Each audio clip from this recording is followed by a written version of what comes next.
And a very good morning to all of you, Cisco Nation. So glad to have all of you with us here on the live stream. It is Thursday morning, final event day of Cisco Live 2025 Amsterdam. Can't even believe that. I'm Steve Moulter. We are streaming to you in real time from the RAI. An incredible week for Cisco and almost 18,000 of our partners and our customers here in Amsterdam all ready to go beyond.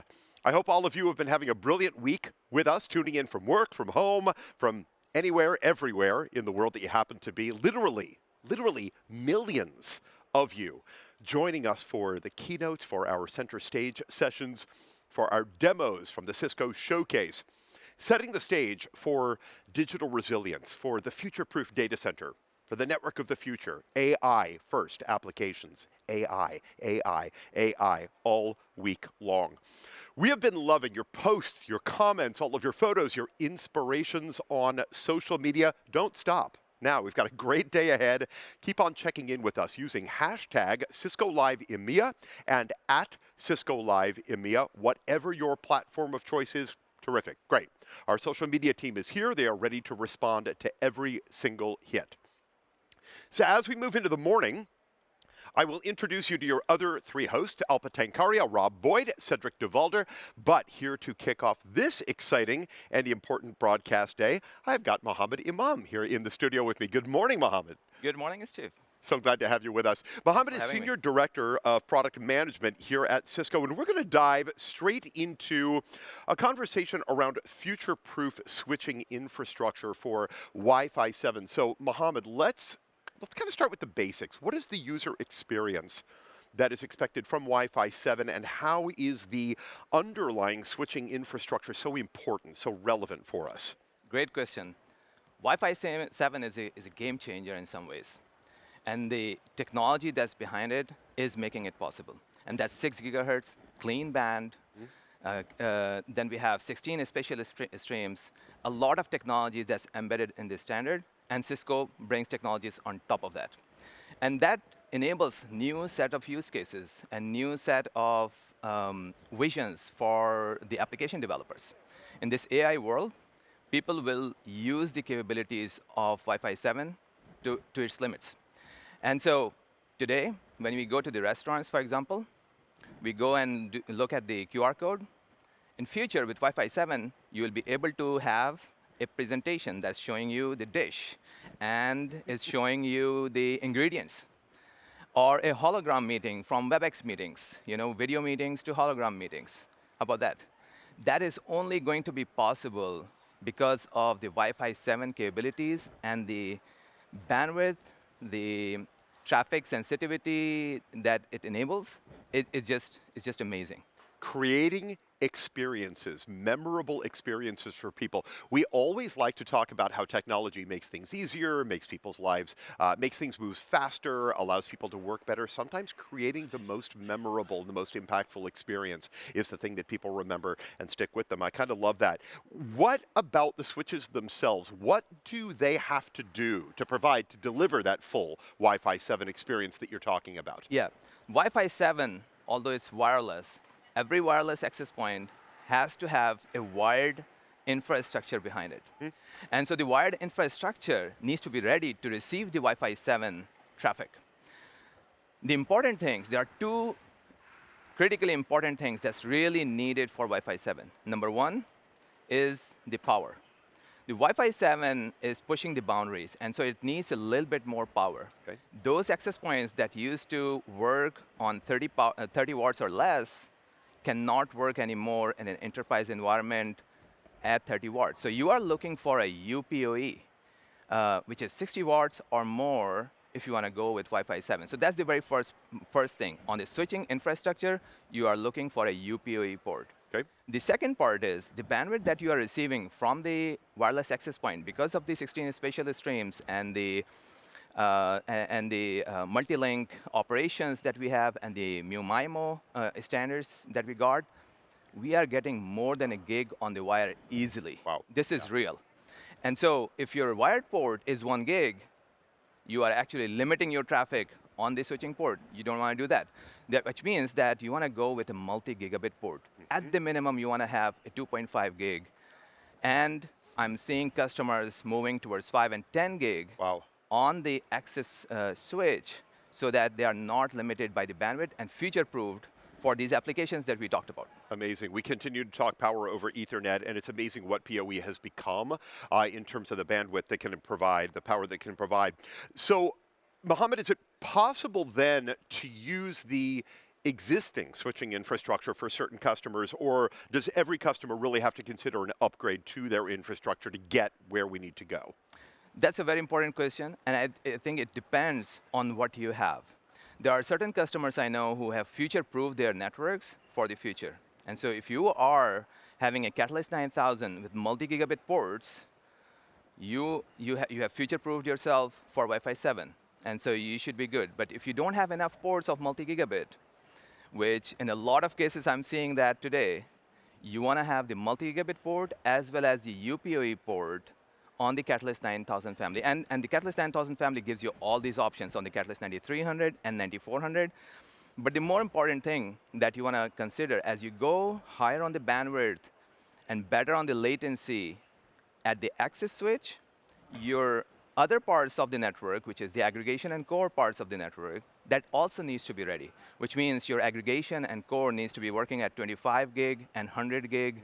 And we are starting to see customers going towards 400 gig in campus. And that's the accumulated bandwidth that you're receiving from the endpoints, from the Wi-Fi 7 endpoints at the access layer. And so it's very important to look at the overall network, and if that is actually ready for Wi-Fi 7, and the two most important things that I mentioned, I'll repeat that, is the UPoE and multi-gigabit. Indeed. And a very important thing that I want to bring up, people don't have to do this alone. That's why we're here. We're ready to support them. So reach out to your Cisco team and say, okay, well, what do I need? What is the power that I'm going to need for my particular capabilities? Allow us to custom fit it directly out to the partner. They don't have to do it on their own. What value does the Cisco campus switching portfolio that you just mentioned, that portfolio, what does that bring to the wired plus wireless experience for a user? Yeah, so when we develop these products, and I'm part of the product team, when we are working on these products, we make sure that Cisco products work together better. And so when we build the switches and the access point, we test it together. We validate the different use cases. And so when you are going with Cisco wired and wireless, you are getting additional benefits with that from interoperability perspective. But that's not the only thing. You are also getting a unified management along with it. Whether you are going on-prem with Catalyst Center or Meraki Dashboard, you are getting a unified management. It's the same screen where you'll be able to manage your entire wired and wireless. And most importantly, the security piece. The policies that our customers make and deploy, if you are going with multiple different types of wired and wireless networks, you might have to do it actually multiple times. Sure. You can cut that time into half by doing Cisco wired and wireless and have just one policy applied, especially if you are going with an architecture like software-defined access, a fabric-based architecture. You can just go with a single policy that is available for wired and wireless users. Fantastic. And again, making sure that security is native from the start. Mohammed, I'm so glad that you had time for us here this morning. Thank you for coming by before things got too chaotic out here on the show floor. Please keep visiting us. We always appreciate your insights and your expertise. Thank you so much. Thank you, Mohammed. So at this point, we are going to head out to Rob on the show floor. Rob, I think you're at the networking wall in the world of solutions. Is that right? Yeah.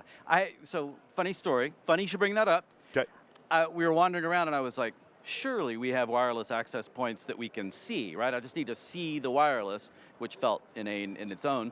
And then, so I put out a message on WebEx to all the Cisco champions, and they came through for me, and they told me where I needed to go. They also told me where we're using Wi-Fi 7, but I said, no, I want the APs. I want to see the new stuff here, and what are we doing with it? Not all this stuff is necessarily Wi-Fi 7, but we do have the new APs. We have a lot of the infrastructure over near the industrial area, which I'd written off as being, oh, there's no more wireless here. But Steve, thank you for interviewing Mohammed. I was a little bit bummed that I couldn't be there in the studio because he's my favorite go-to guy when it comes to Catalyst switching, and having him speak to the wireless and why we need to make sure that that's not the choke point with all of our new wireless capabilities. You were thinking you were just going to hand this off and I would take over, but I thought we should talk.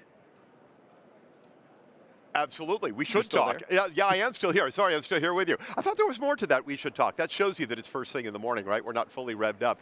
I agree. I was just saying to Mohammed before, I love having his expertise here, and this is such an important point. You've been talking PoE all week. The amount of power that we can actually get behind it now, which has changed so dramatically, even in the last, 3 years, 2-3 years or so. But getting the insights here and then being able to see it directly behind you on the show floor, I think that is such a big part of what Cisco Live is all about. We talk about the capability, we show the capability, we get hands on the capability, the story comes together.